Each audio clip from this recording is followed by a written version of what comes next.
Bon, on est encore sur les thèmes de cette série, c'est vraiment Jésus les célèbre entre nous.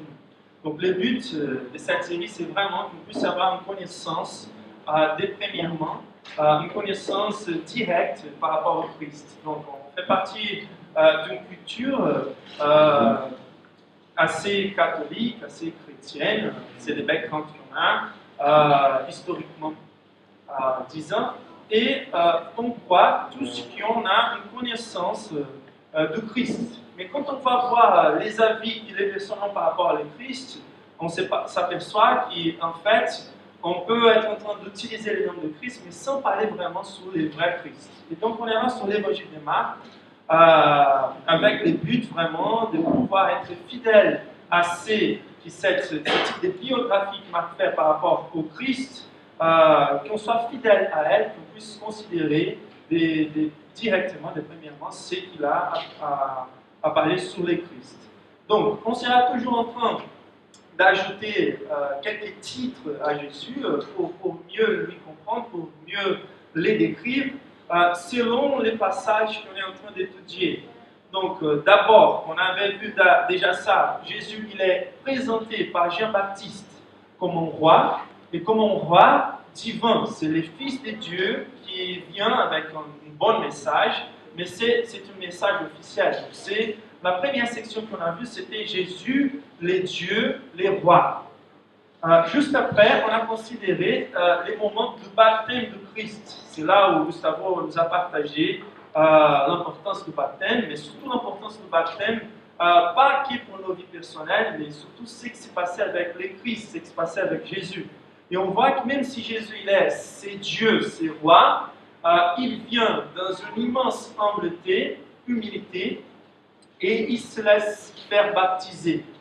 On a vu bien que les baptêmes, c'est quelque chose qui nous unit, c'est une reconnaissance publique du besoin qu'on a d'être lavé intérieurement, même si on fait un symbole externe, un lavage externe, mais ça veut dire qu'on a besoin d'être lavé. On sait que ça n'est pas s'appliquer à la vie du Christ, donc il était là en train de prendre notre place. Et on a vu que c'était un moment où Jésus presque signait un contrat avec Dieu le Père pour dire je vais apporter la mission que je suis venu pour le faire jusqu'au but. C'est là dans le temps et dans l'espace où Christ entre en alliance avec Dieu le Père pour prendre cette mission et aller jusqu'au but. Et là, on voit que Jésus, donc, il nous est présenté pas que comme un roi, mais aussi comme les rois et les dieux, mais aussi comme un homme, comme quelqu'un qui va être notre représentant et quelqu'un qui devient un intermédiaire entre nous et Dieu. Il va prendre les rôles pas que du roi, mais maintenant aussi les rôles du sacrificateur ou du prêtre de l'Ancien Testament. Mais il n'est pas que les sacrificateurs, il est même les sacrifices. Et donc là, quand il se fait baptiser, il est là en train de prendre sur lui la responsabilité de nos péchés et aussi en faisant un type de promesse qu'il va tout faire pour pouvoir nous laver. Donc là, dans les baptêmes, il y a toute cette notion-là. Et Jésus, donc, il est présenté en tant qu'homme pour être mon représentant, mais aussi comme sacrificateur. Et Jésus, donc, se fait baptiser. Là, on voit que Dieu, il rompt les silences, il manifeste son plaisir. Il dit, voilà, mon fils aimé, en qui j'ai mis toute mon affection. Et ça montre l'importance de ce que Jésus faisait à ce moment-là. Et tout de suite, et ça c'est assez intéressant, c'est ça qu'on va étudier aujourd'hui, Jésus, il est mené par l'Esprit, il est poussé par l'Esprit au désert pour être tenté. Là, c'est très intéressant. J'avance déjà ce qui se passe avec le Christ. Là, on est en train encore d'ajouter des titres sur Jésus, et je dirais, là, c'est Jésus, l'homme, le dernier Adam. Et là, on va comprendre tout ça. Et on n'a pas comment fuir le concept d'Adam, même si on sait que la mentalité postmoderne veut tout voir comme allégorique, des mythes, tous ces types de choses-là. Mais il va falloir prendre sérieusement les choses que Jésus lui-même prend sérieusement. Et donc, pour nier l'histoire d'Adam, pour l'effacer de la Bible, il va falloir effacer aussi les raisonnements du Christ, qui était très attaché aussi à cette notion des substitutions et des pouvoirs accomplis, c'est qu'Adam n'a pas pu accomplir. On va toucher à tout ça, mais c'est ça qui la tentation de Jésus dans le désert veut représenter. Il faut considérer les fils de l'histoire pour bien comprendre pourquoi Marc est en train de décrire ces événements tellement importants de suite dans cette séquence. Donc, le Saint-Esprit, juste après le baptême, pousse Jésus à être tenté dans le désert. Et déjà, on voit qu'on peut effacer un autre mauvais concept par rapport à le Christ. Un concept très clair d'aujourd'hui, c'est la notion triomphaliste, la théologie triomphaliste ou la théologie de la prospérité. Donc, ça veut dire qu'une fois que nous sommes dans la volonté de Dieu, aucune chose mauvaise va se passer avec nous.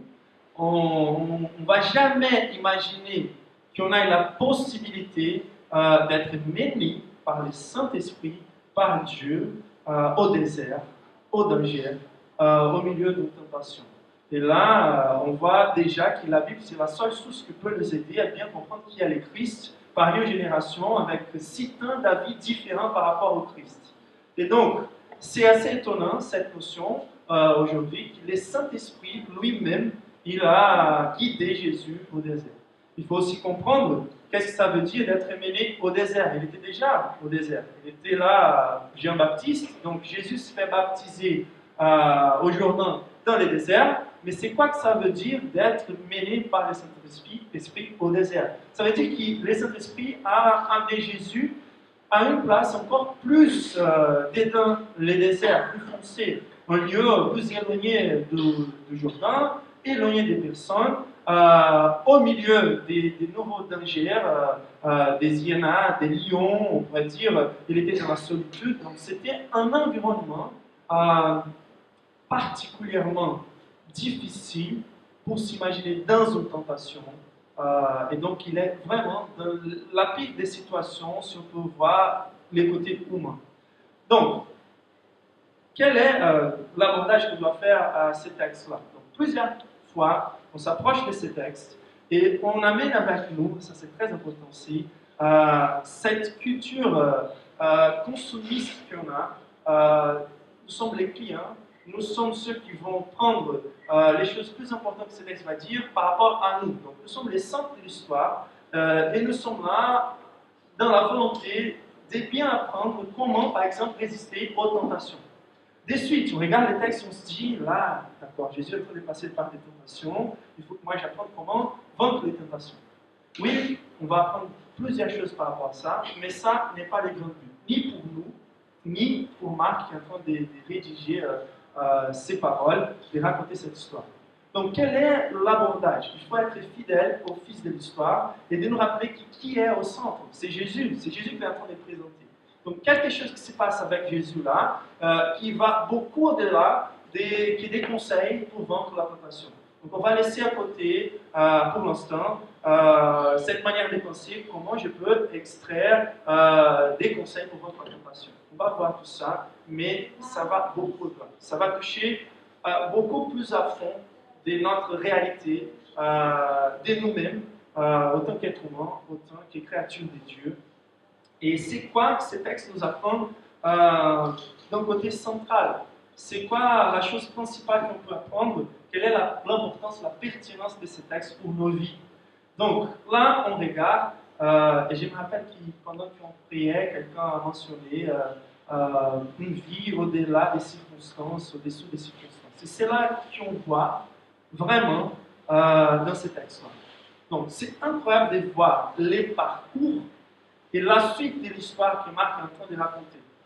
Et quand on considère l'histoire de Jésus, depuis sa naissance jusqu'à là où il se trouve maintenant, on voit qu'il y a une séquence, selon notre perspective, des mauvais événements.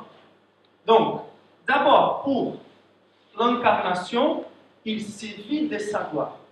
Il laisse la gloire, la perfection des cieux, et il vient être né où? Dans un mangeoire, dans une crèche, très simple.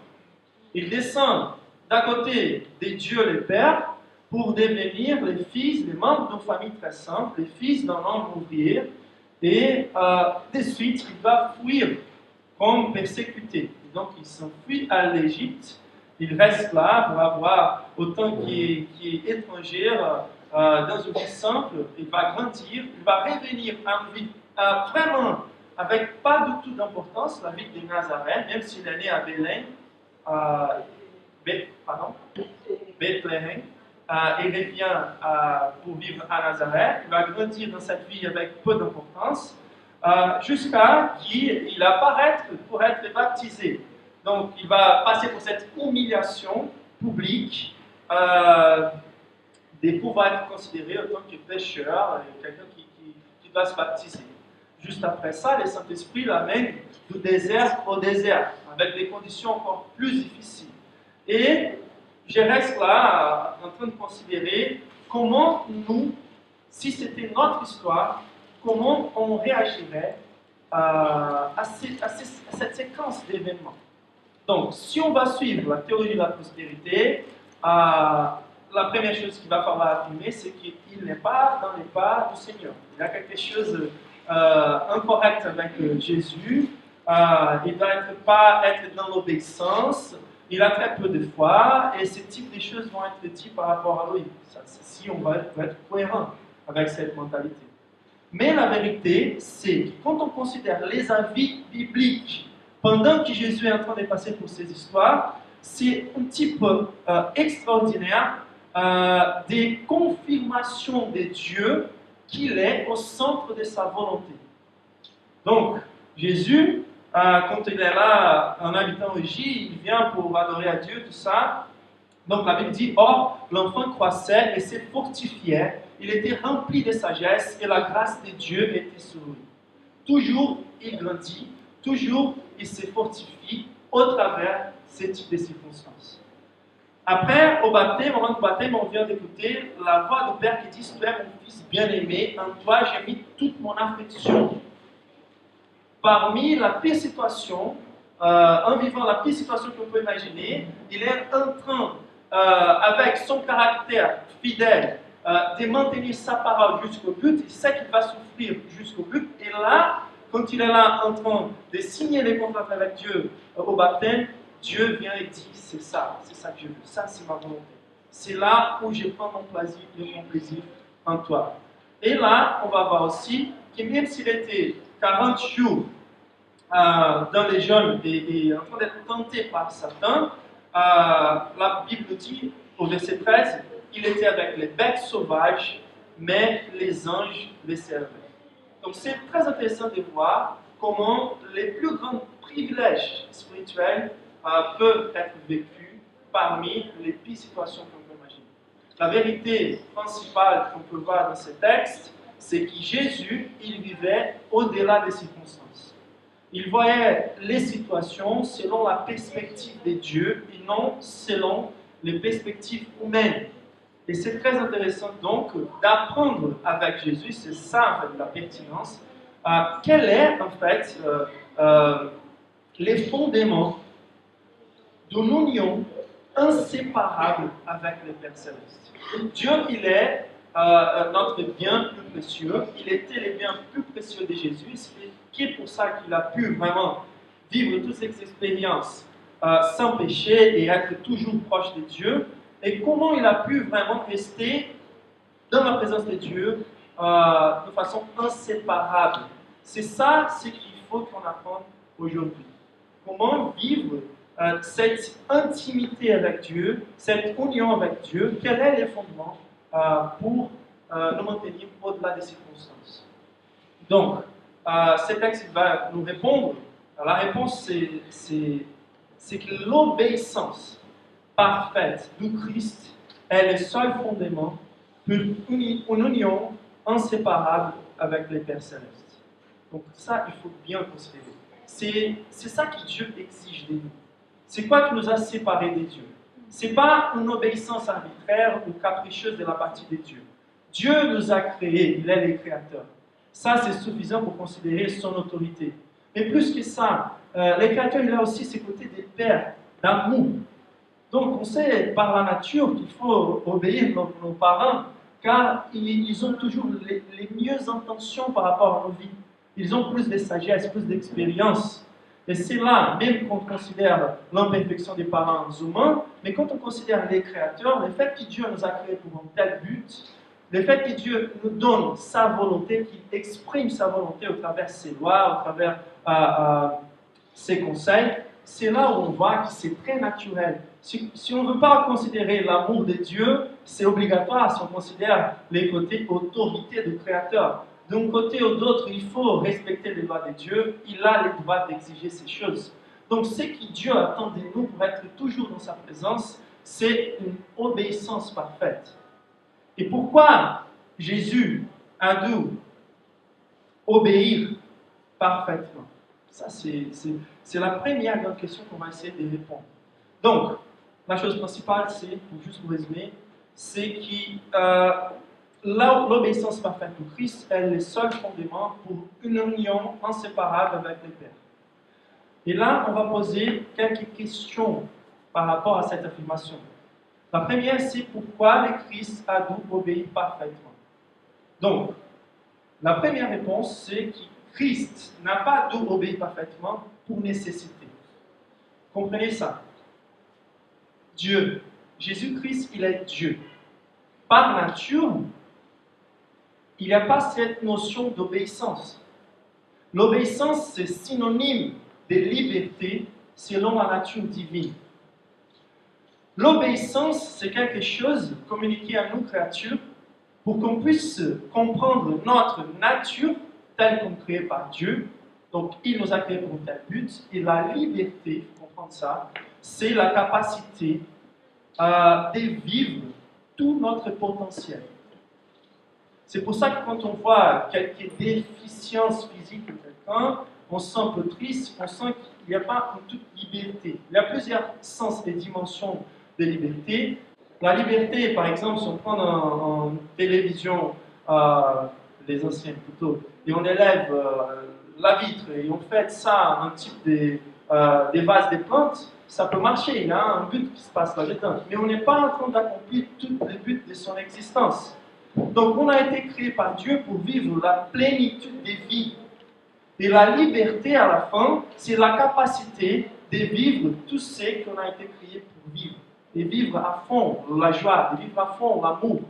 Et Dieu, il sait qu'au travers, on pourrait dire, sa volonté exprimée, au travers, on peut dire, l'obéissance, qu'on peut trouver la vraie liberté. Pourquoi on n'est pas libre quand on dit qu'on ne veut pas suivre les règles morales de Dieu?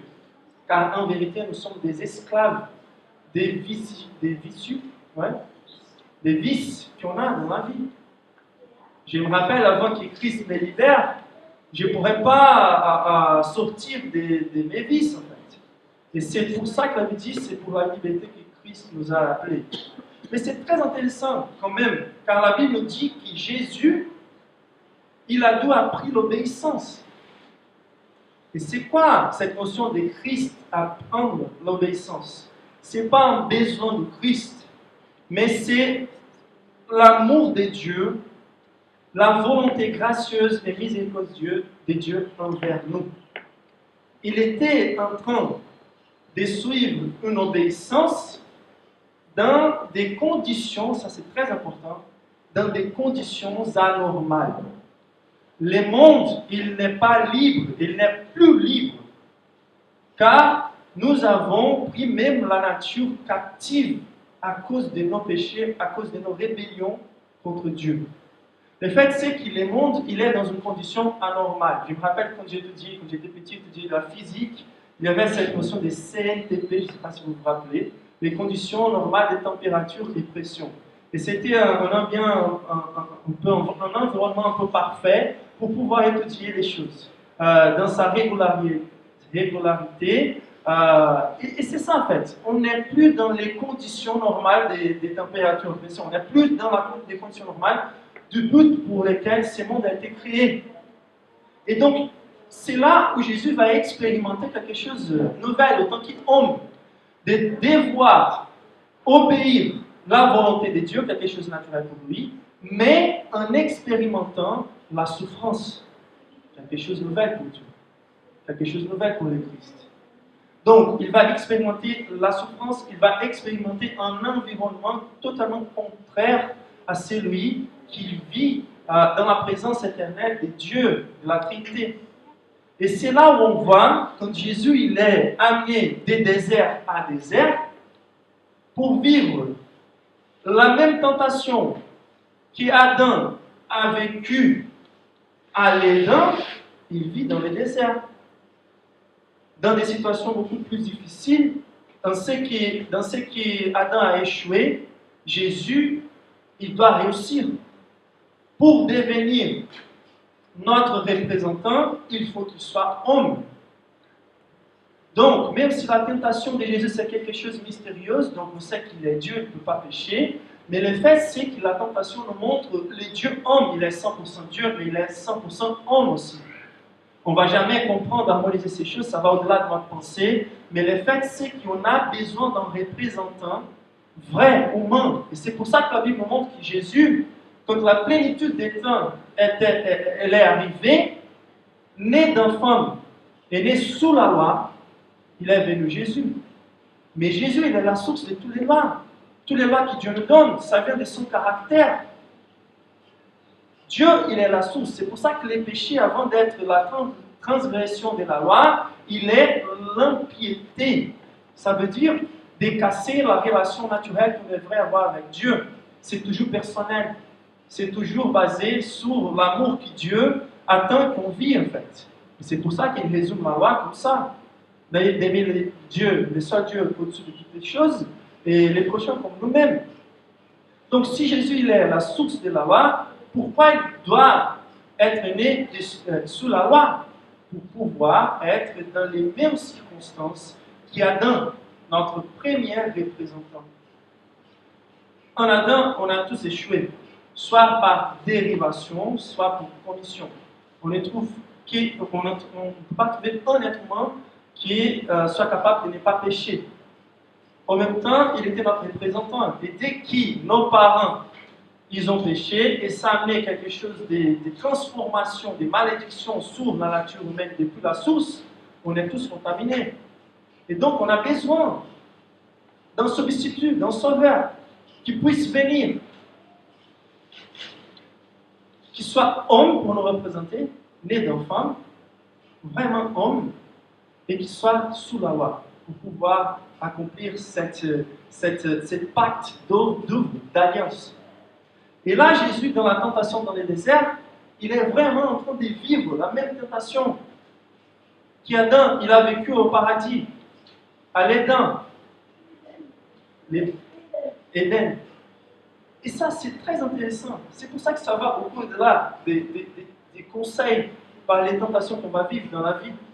Ça touche le sujet de notre salut, en fait, du destin éternel de notre âme. On a besoin de quelqu'un qui puisse accomplir parfaitement toutes les choses, qui puisse redonner à Dieu cette obéissance parfaite. Et donc Jésus, il sait soumettre à la loi de Dieu, il sait soumettre à l'obligation de devenir un homme dans des conditions complètement différentes de celles qu'il a été habitué. Et là, en fait, c'est là où Jésus commence à accomplir les pactes qu'il a fait au baptême avec Dieu. Vous comprenez la suite? Pourquoi aussitôt il est mené au désert pour être tenté par Satan? Car s'il vient de promettre à Dieu qu'il va apporter ses rôles, ses tâches jusqu'au but, on va tout de suite commencer à les faire. Et ça c'est très intéressant aussi, quand la Bible nous montre juste ensuite que Jésus commence à prêcher, juste après la tentation. Donc le fait que les anges viennent les servir, c'est pour montrer qu'il a réussi. Donc, ce n'est pas que cette tentation qui résume en fait l'obéissance parfaite de Christ, mais elle est centrale. Elle est une partie centrale de ce qu'on devait vivre. Il n'y a pas un seul homme qui soit capable de résister au piège de Satan sans le Christ. La Bible présente l'humanité comme des esclaves de Satan. Il est le Dieu de ces siècles. Il n'y a pas comment expliquer la méchanceté qu'on trouve dans ce monde, l'amplification de la méchanceté si on ne considère pas cet être-là. Et c'est la première fois, cette histoire, c'est inédite dans l'histoire de l'humanité, c'est la première fois qu'un descendant d'Adam arrive à résister au piège de Satan. Et c'est pour ça que ça touche quelque chose beaucoup au-delà des conseils pour cette tentation. Même nous, on veut résister les tentations qui est dans la force de Christ. Et là, c'est quelque chose de beaucoup plus profond qu'on est en train de voir. Donc, ce n'était pas pour nécessité, c'était pour amour, c'était pour grâce. Il s'est mis dans une condition qu'il n'avait pas besoin de se mettre pour nous sauver, pour nous remplacer, pour devenir les sacrificateurs et pour devenir les sacrifices. Et c'était qui les commencements? Cette souffrance au désert, c'était dur, mais c'était qui les commencements? La croix, elle allait être pire. Et on voit qu'il a beaucoup souffert aussi une nouvelle tentation juste avant d'être crucifié. Donc, Dieu, un Christ, il était en train vraiment d'ouvrir ses parcours pour pouvoir nous sauver, pour devenir notre substitut. Bon, la deuxième question, donc la première question c'était celle-là, pourquoi il a dû obéir parfaitement? Car il n'avait pas besoin, mais il voulait devenir nos sauveurs, il voulait devenir celui qui va payer notre dette à Dieu. Là, on voit une partie de la dette, une obéissance parfaite, une résistance à Satan dans la tentation. L'autre partie de la dette, c'est la punition qu'on mérite de souffrir. Ça, il va prendre dans la croix. On va voir ça au futur. Mais là, on reste sur la tentation. Et comment le Christ, il a pu obéir parfaitement? Donc, d'où il a pris ses forces, en fait, pour résister, humainement en parlant. Là c'est clair. On est en train de voir le côté humain de Christ. Mais comment il a pu résister? Et la réponse, c'est, et ça va devenir apparemment un peu dans la redondance, ça se dit en français? Redondance, ouais. Apparemment dans la redondance, mais le fait c'est bon, je vais vous expliquer. Donc, la réponse c'est qu'il a mis tous ses efforts pour ne pas se laisser éloigner de Dieu. Donc, pourquoi ça revient un peu à la redondance? Car la proposition principale c'est comment on peut avoir une vie inséparable avec Dieu. Et je donne la réponse en ne se laissant jamais se séparer de Dieu. Donc ça, c'est un peu la redondance. Mais là, on est en train de considérer les côtés humains de Christ. Car on sait bien, c'est impossible pour Dieu de se séparer de Dieu. Et même quand Jésus était sur la croix, en train de souffrir cette séparation, la nôtre en fait, il dit, Dieu mieux, mon Dieu, pourquoi tu m'as abandonné, tu m'as laissé, mais mon Dieu, continue à être mon Dieu. Donc c'est très intéressant, mais c'est les côtés humains de Christ. Nous, on n'a pas les forces. N'importe comment des efforts on va mettre pour ne pas nous éloigner de Dieu, c'est impossible de nous maintenir devant la présence de Dieu car nous sommes des pécheurs et il est saint. Et c'est qui quand on considère notre vie un Christ qu'on peut considérer une vie inséparable. Mais le fait c'est comment le Christ autant qu'homme, donc lui il s'est trouvé dans une condition différente de la nôtre quand on considère sa similarité avec Adam. Je sais que ça me pousse un petit peu plus en fait, dans la nation, doctrine, raison, tout ça, mais c'est tellement important. L'évangile, il est très simple, on peut le raconter de façon très simple, mais il faut bien comprendre les concepts qui les composent en fait, pour qu'on puisse bien comprendre l'évangile. Sinon, on va être toujours superficiel dans notre relation avec Dieu. Et c'est pour ça que je vous invite vraiment à prendre des efforts par rapport à cette compréhension. Donc, Adam, il avait les livres arbitres. Je vais parler sur ça un petit peu. C'est quoi les livres arbitres? C'est la capacité d'arbitrer sans être conditionné par des forces extra. Donc, c'est la capacité de juger sans des influences parallèles. Donc, pourquoi c'était qui Adam avant la chute qui a eu cette capacité de juger? On a toujours responsabilité, on a toujours la liberté des choix. Ça continue.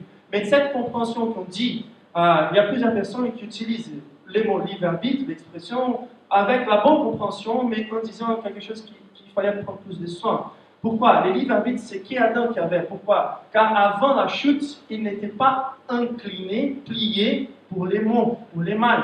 La Bible décrit les êtres humains après la chute comme des êtres humains contaminés par les péchés.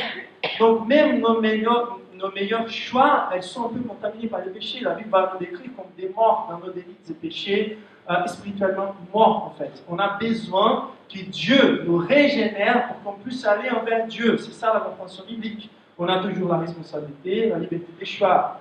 Mais Dieu, Jésus, à ce moment-là, car il était né directement par l'Esprit, il a été mis au ventre de Maria, il a pu avoir aucune contamination avec les péchés. Il avait cette capacité de libre arbitre. Donc, autant qu'homme, Jésus, il était là, homme, sujet les mêmes tentations. Et c'est là où on voit les mêmes circonstances entre Adam et le Christ. Nous, on ne peut pas arriver à résister sans le Christ, sans être né à nouveau. Et c'est pour ça que Christ, en fait, il a pu obéir parfaitement.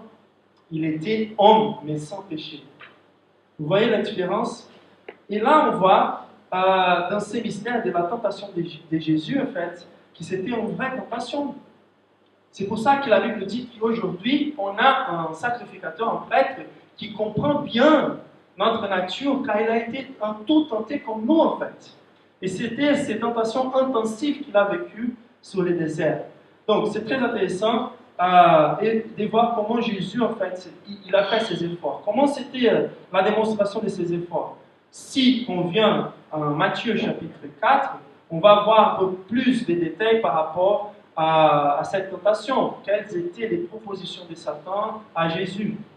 Donc on croit que ce ne sont pas des descriptions exhaustives, ce n'était pas que ces tentations-là, mais on croit qu'il a proposé ces choses qui Marc ne mentionne pas.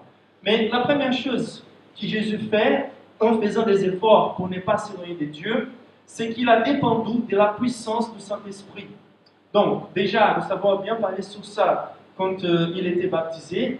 Le Saint-Esprit qui descend comme un colombe, Jésus il avait la conscience de la dépendance autant qu'homme, une dépendance totale de recevoir des forces extra du Saint-Esprit, de dépendre de la prière. La Bible nous dit qu'il a prié, il a jeûné pendant 40 jours dans le désert. Ça c'est très intéressant. Donc l'ordre temporel qu'on pourrait dire, c'est que Jésus il a jeûné pendant 40 jours, et juste après, il a eu la faim. Et c'est là où Satan il arrive pour les tenter, dans les pires conditions qu'on pourrait imaginer, physiologiquement parlant. Et c'est quelque chose aussi de nouveau pour Jésus. Et là, quand on voit que Jésus, il a jeûné, il a été fortifié par le Saint-Esprit, c'est cette conscience de la dépendance, surtout quand on est devant Satan. Ça, c'est très intéressant. Il est là. Il fait les jeûnes. Il sait qu'il a un œuvre tellement important à accomplir, tellement défiant, tellement dans les challenges, tellement impossible aux efforts humains, et il dépend de son esprit tout le temps. Ça, c'est une marque très claire dans la vie de Christ. Il était toujours en train de chercher la puissance de son esprit. Il était un homme de prière. Et c'est la première chose. Donc, les jeûnes, on n'aura pas le temps d'expliquer tous les détails par rapport aux jeûnes, mais c'est quelque chose qui nous apporte cette conscience de dépendance et qui veut chercher cette force extra de Jésus. Et une chose intéressante, c'est que la Bible décrit qu'Élias et Moïse qui ont vécu ces 40 jours de jeûne selon la Bible. Et c'est intéressant, dans les mondes de la transfiguration, ils apparaissent à Jésus. Ce sont les seuls hommes qui ont parti à la gloire avec ce corps. Et c'est pour ça qu'ils peuvent être là glorifiés avec Jésus au moment de la transfiguration. C'est juste quelque chose de très intéressant, mais on va revenir au texte. L'autre effort très intéressant que Jésus fait, c'est d'être sûr qu'il est au centre de la volonté de Dieu. Il était sûr qu'il était en train de batailler les batailles de Dieu. Il n'était pas en train d'être persécuté à cause de la manque de sagesse, à cause des caprices personnels, en train de chercher des proéminences publiques, des promotions au travail. C'était ça, pas ça qui lui gênait, qui lui apportait un type de challenge ou de bataille. Il était sûr qu'il était au centre de la volonté de Dieu, car les cieux, il est ouvert. La voix de Dieu dit, voici mon fils aimé, lui j'aime toute mon affection. Il était sûr qu'il était en train de combattre les bons combats. Et ça, c'est très fort. Il était sûr qu'il était bien placé.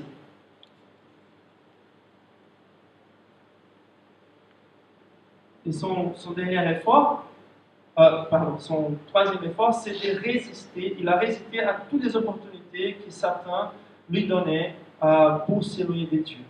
Ça, c'est très intéressant aussi. Donc, il faut dire un mot par rapport au diable. La Bible définit diable comme l'adversaire, c'est la signification du mot, c'est l'adversaire. C'est les trompeurs aussi. Quand on dit diable, quand on dit Satan, c'est l'adversaire. Quand on dit diable, c'est les trompeurs, l'accusateur.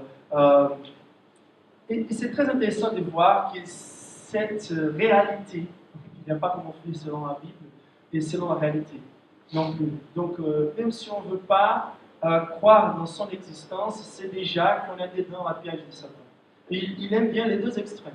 Soit de supervaloriser sa puissance, soit de nier son existence. Soit il va travailler en sachant qu'on ne croit pas en lui, soit il va travailler avec nous, en nous faisant penser qu'il est beaucoup plus fort qu'il est, en nous faisant parler beaucoup plus sur lui que sur Dieu. Et donc, il y a aujourd'hui des églises qui vont parler que sur bataille spirituelle, que sur Satan, et qui vont un peu devenir un peu érotiques dans ce côté-là, bataille spirituelle. De l'autre côté, il y a la mentalité postmoderne qui ne veut pas croire dans l'existence de Satan. Quand même, on trouve des incohérences, des personnes qui veulent suivre des voyants, des forces spirituelles, des forces énergétiques, ce type de choses-là. Et la Bible nous présente qu'il y a que ce type de réalité spirituelle qu'on appelle des anges ou des anges qui ont tombé. Et là, on voit Satan, quelqu'un qui est personnel, quelqu'un qui a une puissance beaucoup plus forte que la nôtre, qui a une sagesse beaucoup plus forte que la nôtre, beaucoup plus grande, une connaissance beaucoup plus grande que la nôtre. Il est en train de tenter Jésus, en train de citer des mots bibliques. Il est en train de citer la Bible. C'est impossible à un être humain de dépasser les forces de Satan. Et c'est très intéressant de voir comment Jésus résiste à Satan. Il résiste à Satan car il résiste. Il n'est pas en train de confronter ça. Pour moi, c'est très important ça. Regardez, en tant que Dieu, il est un lion. Satan n'est rien auprès de lui, n'est rien. Et quand même, Satan est en train de les provoquer. Et pour moi, c'est une manifestation des maîtrises des soins incroyables de Jésus. Quand ils sont en train de provoquer Jésus, Jésus sait, je peux finir avec Satan d'un seul coup. Mais il est là en train de se mettre à notre place, autant qu'homme. Et pour ça, il faut résister. Il ne se moque pas de Satan. Il ne dit pas des mauvaises paroles par rapport à Satan. Il est en train de résister. Persévérance. Il ne demande pas son nom. Il n'est pas là en train de faire un show gospel pour montrer sa puissance sur Satan.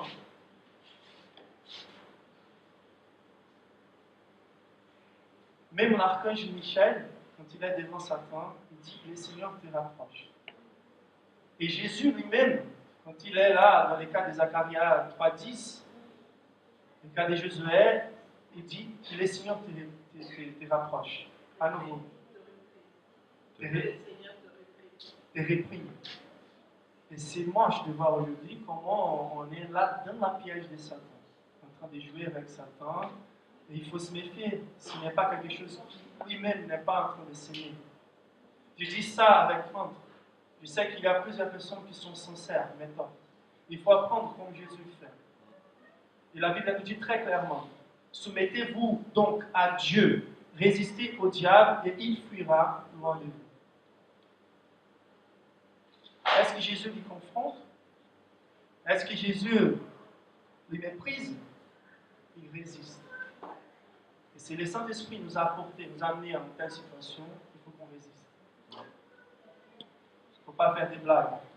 Et c'est très intéressant. Jésus, il résiste à toutes les propositions de Satan. Et à la fin, oui, quand il finit de résister, il dit retire de là. Là, quand Jésus utilise son autorité, c'est clair. Il n'utilise même pas les mains. Jésus utilisait les mains pour guérir. Lisez vos Bibles. Et c'est très intéressant. Et il ne s'approche pas tellement de Satan. Donc, c'est impossible de nier cette existence. Et la dernière chose que Jésus fait, il respire la parole de Dieu. Il dépend complètement du Saint-Esprit en soi, il dépend complètement de Dieu. Il était sûr d'être au centre de la volonté de Dieu, donc il était dans une bonne bataille. Il résiste à toutes les opportunités de s'éloigner des dieux que les diables lui donnent, et il respire la parole de Dieu. Comment Satan, il tente Jésus au travers de la parole? Comment Jésus, il résiste à Satan au travers de la parole? Et ça, c'est incroyable. Les besoins qu'on a de respirer les paroles de Dieu, de bien comprendre les paroles de Dieu. Donc là, on est sur Jésus. Il a accompli cette tâche, il résiste. Satan, il fuit. Les anges viennent. On n'a pas le temps aussi de méditer sur la réalité des anges, mais ils sont là pour nous servir, pour nous aider à suivre les parcours de Dieu. Et donc, après avoir vécu au désert la tentation, Jésus est éprouvé. Et là, donc, on voit la confirmation de cette obéissance. Quand on passe à la suite, il commence à prêcher, il commence à annoncer. C'est ça qu'on va voir les dimanches prochains. Il commence à annoncer la bonne nouvelle car il est en train d'accomplir ce qu'il a besoin pour nous sauver. Et il va commencer à prêcher la bonne nouvelle. Je voudrais finir juste en faisant une dernière question. La dernière question, c'est comment pouvons-nous poursuivre cette obéissance parfaite? Pourquoi on doit se poursuivre? Si Jésus il a déjà tout accompli, pourquoi on doit encore poursuivre? Car Jésus, il a tout accompli pour nous apporter la vraie liberté, la vraie vie, pour qu'on puisse être à nouveau homme, comme homme doit être. Et c'est là où Jésus nous invite à cet autre concept tordu de Christ, c'est les Jésus Père Noël, les Jésus de la grâce qu'on peut mépriser. La grâce de Jésus est venue à un autre prix. Et la Bible nous dit qu'il nous a achetés par un prix très élevé pour qu'on devienne des œuvres de ses mains, et qu'on puisse réfléchir sa gloire. Donc, le but de tout ça, Jésus a vécu tout ça justement pour qu'on puisse marcher dans ses voies, pour qu'on puisse venir à nouveau vivre cette obéissance parfaite. On ne va pas la vivre aujourd'hui, même si on est chrétien, mais on a déjà la capacité de vaincre les tentations de Satan car on vit en Jésus. On a déjà la capacité de suivre ce parcours d'obéissance parfaite. Et là, comment on peut faire pour participer? Donc la première chose, c'est de participer par la foi dans l'accomplissement de Christ. C'est de regarder cette histoire et de dire, voilà, je connais qui Dieu est, voilà, je connais qui je suis, et comment j'ai besoin de ce sauveur. Et c'est de m'attacher à lui dans cette union, de prendre ses mérites et d'avoir à nouveau cette liaison avec le Saint-Esprit pour que j'aille la puissance de résister à Satan et de vivre la perfection. C'est ça la vraie liberté, la capacité de vivre le but de notre existence. Et de l'autre côté, c'est de prendre des conseils très pratiques et de suivre la méthode que Jésus, l'homme, a utilisée pour vaincre Satan. Car là, aujourd'hui, on est un Christ. Et là, maintenant, on peut, oui, considérer quels étaient ces efforts de Christ. Donc, est-ce que j'ai la compréhension de ma dépendance? J'ai fait les jambes, j'ai pris. Est-ce que je suis sûr d'être au centre de la volonté de Dieu? Est-ce que je suis en train de batailler les batailles de Dieu? Est-ce que moi, je résiste à toutes les opportunités que les diables peuvent mettre devant moi? Et est-ce que moi, je respire la parole de Dieu? C'est là où il faut qu'on fonce, qu'on met des efforts, qu'on participe dans cette développement, dans ce développement que Dieu est en train de faire dans nos vies. Bon, je sais que c'était un peu plus chargé aujourd'hui au niveau doctrine, connaissance biblique, mais je suis sûr qu'il faut que parfois on en rend plus. Je sais que ce sont que deux versets, mais il y a tellement de choses importantes là-dedans qu'il faut qu'on considère.